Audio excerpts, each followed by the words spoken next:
좋으신 하나님이 주시는 은총과 또 평화가 사랑하는 여러분들에게 있기를 빕니다. 감리회 신학과 신앙을 공부해 오고 있습니다. 어느덧 5번째 시간입니다. 그리스도인 된 삶을 잘 살기 위해서 저희가 감리회 신학과 신앙의 공부를 시작했습니다.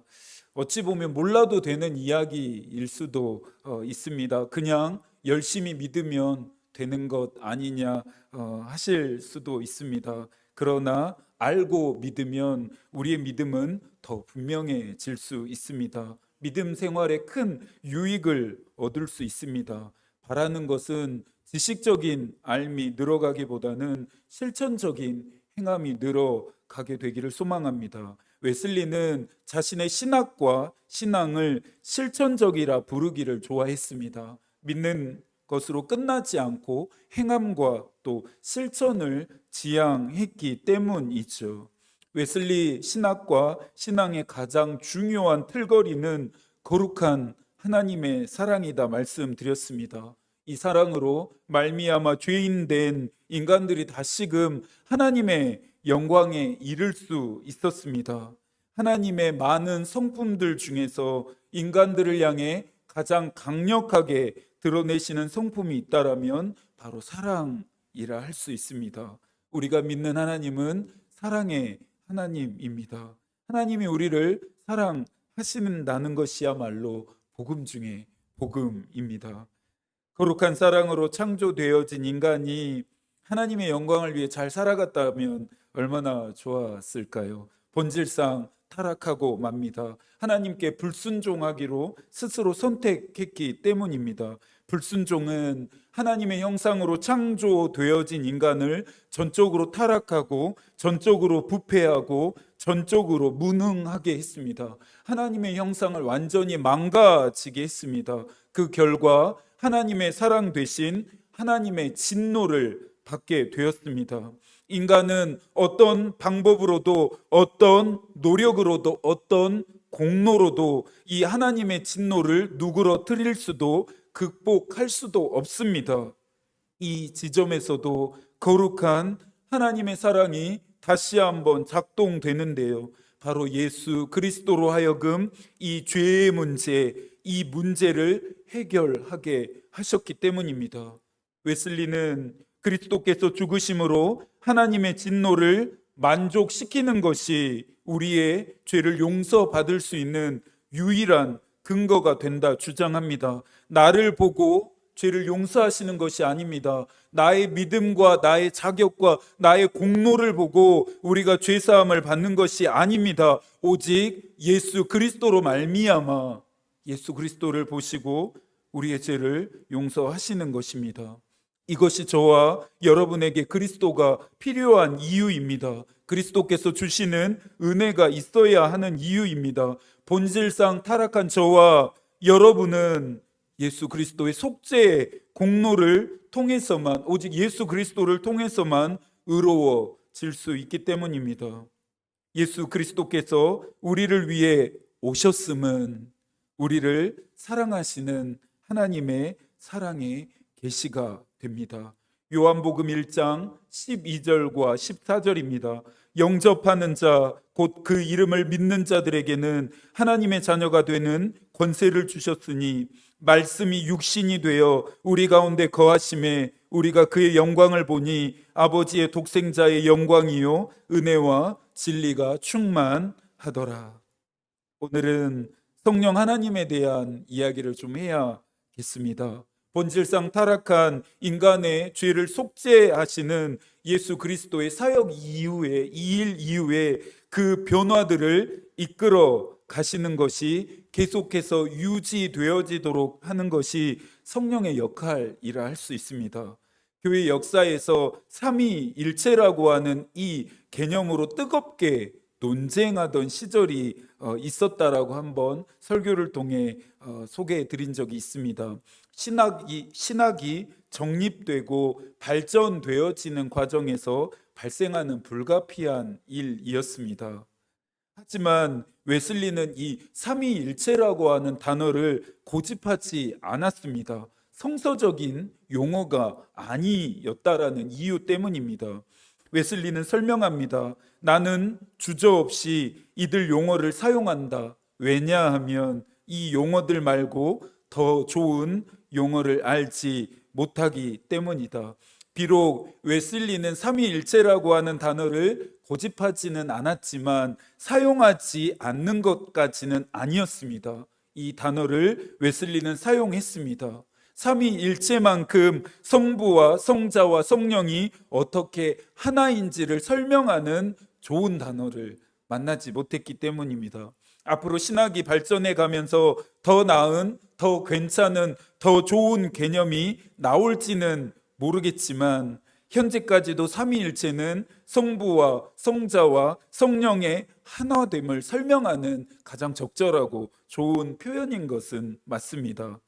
중요한 것은 설명의 방식이기보다는 사실 자체를 믿음입니다. 성부와 성자와 성령이 하나이신 것, 같은 하나님이심을 믿음입니다.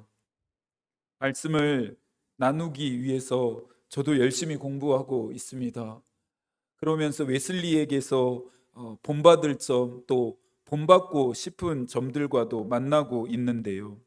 그 중에서도 웨슬리는 자신의 신학적이고 또 신앙적 논증의 근거를 언제나 하나님의 말씀인 성서에서 찾으려고 했다라는 점입니다. 목사로서 가장 큰 위협은 목회의 근거가 되는 하나님의 말씀인 성서를 간과한다는 점입니다. 더 무서운 일은 그런 줄도 모른 채 목회를 성서적으로 잘 해가고 있다고 착각하는 것입니다. 저도 이것을 간과하고 있지는 않은지, 이런 부분에서 착각하고 있지는 않은지 되돌아보았습니다. 제가 이런 오류와 또 착각에 빠지지 않도록 제가 먼저 하나님의 말씀인 성서에 입각한 목회를 해갈 수 있도록 기도해 주시면 감사하겠습니다.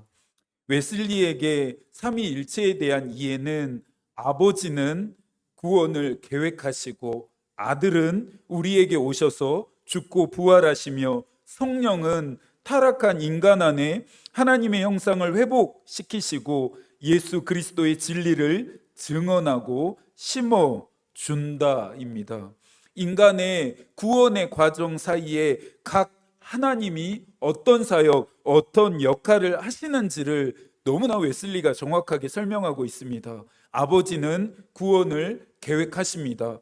아들은 우리에게 오셔서 죽고 부활하십니다. 성령은 타락한 인간 안에 첫 번째로는 하나님의 형상을 회복시키고 두 번째로는 예수 그리스도의 진리를 증언하고 세 번째로는 이 증언된 진리를 우리의 영혼 안에 깊이 심어 주신다라는 것입니다. 지난 시간까지 구원을 계획하셨던 아버지 하나님을 만났습니다. 그 다음으로 우리에게 찾아오셔서 죽고 부활하신 아들 예수 그리스도를 만났죠. 오늘은 타락한 인간 안에 하나님의 형상을 회복시키시고 예수 그리스도의 진리를 증언하고 그리고 그 증언되어진 진리를 우리의 영혼 가운데 심어주시는 이 사역, 이 역할을 하는 성령 하나님을 만나야 합니다. 주일 오후 예배 시간에 성령의 열매를 살펴보고 있습니다. 이번 주는 성령의 5번째 열매인 자비에 대해서 살펴볼 텐데요. 웨슬리도 그리스도인들이 기적을 일으키기 위해 성령을 받아야 한다라고 주장하지 않습니다. 능력과 은사적인 측면으로 성령을 우선적으로 이해하지 않고 있습니다.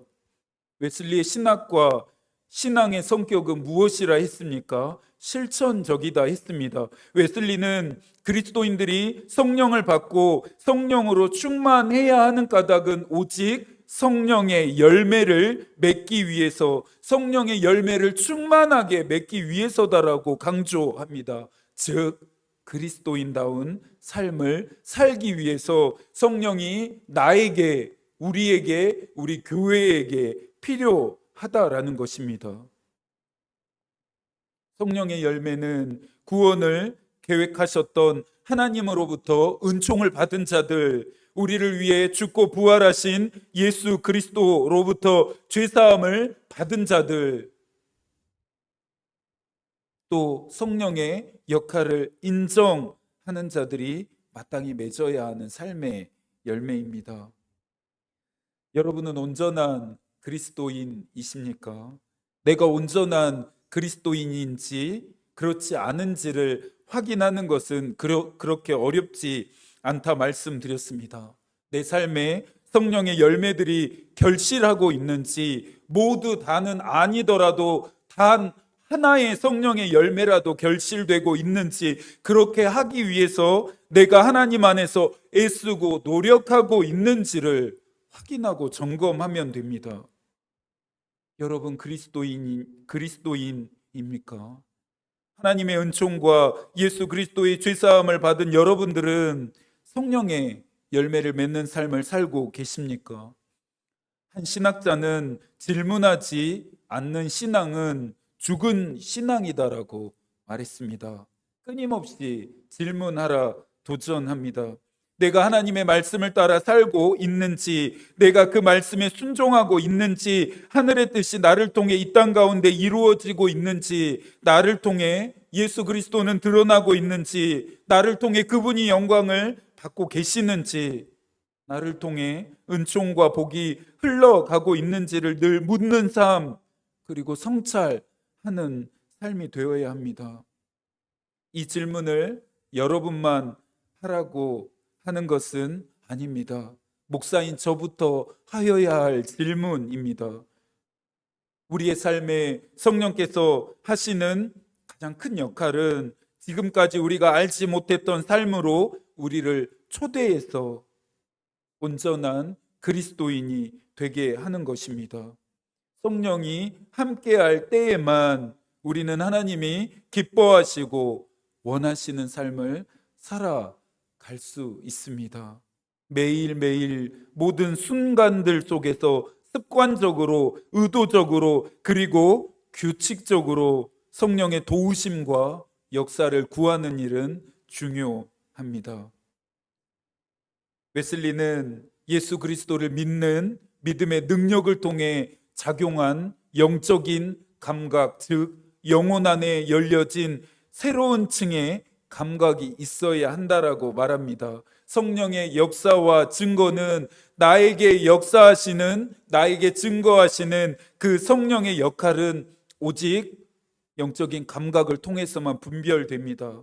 어떤 소리가 나는 것을 우리가 자연스럽게 귀로 듣는 것처럼, 어떤 향기가 나는 것을 우리가 자연스럽게 코로 맡게 되는 것처럼, 어떤 음식의 맛을 우리가 자연스럽게 입과 혀로 느끼며 먹게 되는 것처럼 영적인 감각을 통해서만 성령의 역사와 증거를 자연스럽게 느낄 수 있다라는 것입니다. 그래서 우리는 깨어 있어야 합니다.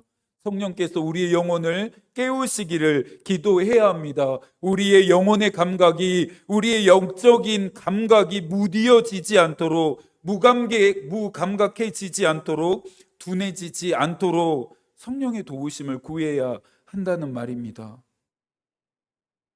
성령이 역사해야 성령을 분별할 수 있음을 기억해야 합니다. 하나님의 영인 성령은 종종 하나님의 숨 또는 하나님의 호흡이라 표현되기도 합니다. 웨슬리는 하나님께서 우리의 영혼에 숨을 불어 넣으시고 또 역으로 우리의 영혼은 우리에게 임한 하나님의 숨으로 숨을 쉰다라고 말합니다. 성령의 역사와 증거를 깨달음 역시 인간의 활동이 아니라는 점입니다. 내가 깨닫고 싶다고 해서 깨달아지는 것이 아니라, 내가 느끼고 싶다라고 해서 느끼게 되어지는 것이 아니라, 성령께서 깨닫고 느낄 수 있도록 도우셔야 한다라는 말입니다.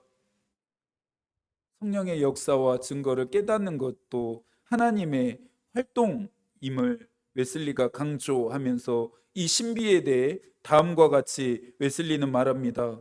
나는 하나님의 증거가 어떻게 마음에 나타나는지 그 방법을 설명할 생각이 없다. 이 지식은 나에게 너무 경외하고 탁월하여 나 혼자 힘으로는 다 다룰 수 없다. 하나님의 신비를 우리의 이성과 지성으로 어떻게 깨달을 수 있을까요? 이 세상에 담겨지지 않을 크고 위대하고 광대하신 하나님을 우리가 어떻게 다 이해할 수 있을까요? 웨슬리는 본질상 타락한 인간이 예수 그리스도께 죄 사함의 은총을 받았다고 해서 죄의 문제가 완전히 극복되었다고 보지는 않았습니다. 본질상, 본성상 여전히 죄의 영향력 아래 있다 생각했습니다. 죄의 영향력 아래 있는 종의 믿음에서 거룩한 삶을 사는 아들의 믿음으로 변화되게 하는 것이 성령의 역할임을 강조합니다. 예수 그리스도를 믿었다고 해서, 그분이 여러분들을 의롭게 하셨다고 해서 여러분 죄의 문제로부터 자유로워지셨습니까? 예수 그리스도를 믿기 이전의 죄들이, 의롭게 되어야 했던 죄들이 완전히 성산되셨는지를 묻고 있습니다. 웨슬리는 그리스도인은 기본적으로 그리스도를 믿어 더 이상 죄의 지배를 받지 않는 사람이라 정의합니다. 여전히 죄에 우리가 종노릇하고 있다라면, 여전히 우리가 죄의 영향력 아래 있다라고 한다면, 웨슬리의 정의를 빌리자면 우리는 더 이상 그리스도인이 아니라 할 수 있습니다. 로마서 6장 6절입니다. 우리가 알거니와 우리의 옛사람이 예수와 함께 십자가에 못 박힌 것은 죄의 몸이 죽어 다시는 우리가 죄에게 종노릇하지 아니하려 함이니. 또 디도서 3장 3절부터 5절까지의 말씀입니다. 우리도 전에는 어리석은 자요, 순종하지 아니한 자요, 속은 자요, 여러 가지 정욕과 행락에 종노릇한 자요, 악독과 투기를 일삼은 자요, 가증스러운 자요, 피차 미워한 자였으나 우리 구주 하나님의 자비와 사람 사랑하심이 나타날 때에 우리를 구원하시되 우리가 행한 바 의로운 행위로 말미암지 아니하고 오직 그의 긍휼하심을 따라 중생의 씻음과 성령의 새롭게 하심으로 하셨나니. 하나님은 우리를 죄의 종노릇이나 하라고 창조하지 않으셨습니다. 죄의 영향력 아래서나 살아가게 하시려고 그 거룩한 사랑이 우리 영혼에 충만하게 깃들게 하신 것이 아닙니다. 우리가 죄의 지배를 받고 죄의 종노릇 하는 것을 기뻐하는 것은 마귀뿐입니다. 우리를 사랑하시는 하나님은 우리가 죄의 지배를 받는 것도, 죄의 종노릇 하는 것도 원하지 않으십니다. 하나님과 예수 그리스도와 성령은 오늘도 죄의 종노릇하는 우리에게 자유와 해방을 주시기 위해 일하십니다. 일하고 계십니다. 마지막으로 웨슬리의 성령의 이해와 밀접하게 연관된 단어 한 가지의 의미를 살펴보면서 오늘의 이야기를 마치려고 하는데요. 바로 확신입니다. 웨슬리는 성령이 우리가 하나님의 자녀이며 예수 그리스도가 우리를 사랑해서 자신을 내어줌으로 우리의 모든 죄가 사해져서 하나님과 화해했다 증언하는데, 이 사실을 그리스도인들은 분명히 확신하라 말합니다. 로마서 8장 16절입니다. 성령이 친히 우리의 영과 더불어 우리가 하나님의 자녀인 것을 증언하시나니. 확신은 그리스도인들에게 반드시 있어야 하는 꼭 필요한 믿음의 결정적인 요소여야 합니다. 누구도 평화와 기쁨과 사랑으로 마음을 뜨겁게 하는 성령의 영감이 없다면 진정한 그리스도인이 될 수 없다. 이것이 내가 진정으로 강조하고자 하는 요점입니다. 나는 이것이 기독교의 참 기반이라 생각합니다. 웨슬리의 말입니다. 성령의 영감이 없다면 웨슬리는 그 누구도 그리스도인이 될 수 없다 말합니다. 성령께서 우리와 함께 하심에 대한 확신, 성령의 역할로 말미암아 우리에게 주어지는 유익과 은총에 대한 분명한 확신은 기독교의 참 기반이 될 뿐만 아니라, 근간이 될 뿐만 아니라 그리스도인들의 믿음을 단단하게 지탱해 주는 요소가 된다는 말입니다. 이 확신이 여러분 안에 있으십니까? 하나님은 우리를 사랑하십니다. 예수 그리스도는 우리의 죄를 용서하셨죠. 성령께서는 이 구원의 과정에 참여하셨을 뿐만 아니라 오늘도 그리고 영원히 우리와 함께 하십니다. 여러분들이 이것을 믿으십니까? 이 확신 안에 여러분들 거하시겠습니까? 이것에 대한 믿음과 확신 위에 저와 여러분의 믿음이 견고하게 세워져 가기를 소망합니다. 이 믿음과 이 확신을 위협하는 것들에는 적극적으로 대응하실 수 있기를 바랍니다. 남은 한 주도 하나님이 여러분과 함께 하시기를 기도하겠습니다. 하나님의 마음이 우리의 기도가 되고 하나님의 뜻이 우리의 길이 되기를 빕니다. 아멘.